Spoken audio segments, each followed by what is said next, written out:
আওয়ামী লীগের কোনো না কোনো ঊর্ধ্বতন কর্মকর্তার পরামর্শে এই থানা চলছে।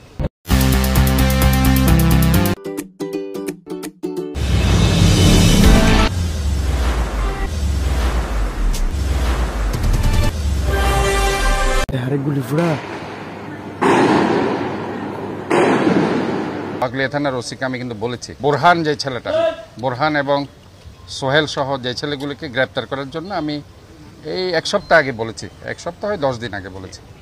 তাদেরকে গ্রেপ্তার করার জন্য আমি পুলিশ কমিশনার সাহেবকে বলেছি। আমি একদম আপনাদের বলছি, পুলিশ কমিশনার সাহেব ওসিকে বলেছে, কিন্তু ওসি কেন জানি তাদেরকে গ্রেপ্তার করছে না।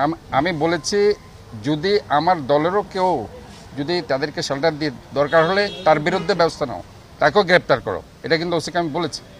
এবং এই ছেলেগুলোর ব্যাপারে আমি স্পষ্ট বলেছি তাদেরকে গ্রেপ্তার করতে, একদম আমি নাম ধরে বলেছি।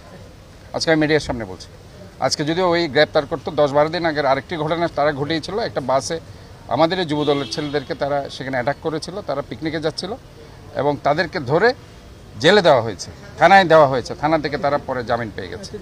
কিন্তু এই যে সুনির্দিষ্ট যে ছেলেগুলির কথা এসেছে, ওনার বাবা বলেছে বোরহান, এবং এই যে ছেলেগুলো যে এগুলি করছে দীর্ঘদিন যাবৎ, আমি বলছি যে অনতিবিলম্বে তাদেরকে গ্রেপ্তার করা উচিত এবং আমাদেরও যদি কেউ থেকে থাকে তাকেও গ্রেপ্তারের আওতায় আনা উচিত বলে আমি মনে করি। এখানে সন্ত্রাসীদের কোনো দল নেই, কিন্তু আমার মনে হচ্ছে বাকলিয়া থানার যারা দায়িত্বে আছে তাদের গতিবিধি এবং ওসি সহ যারা কর্মকর্তা আছে তাদের ব্যাপারে আমার যথেষ্ট প্রশ্ন আছে। তারা আদৌ এখানে ভালো কাজ করছে কিনা। আমার মনে হচ্ছে তারা আওয়ামী লীগের কোনো না কোনো ঊর্ধ্বতন কর্মকর্তার পরামর্শে এই থানা চলছে।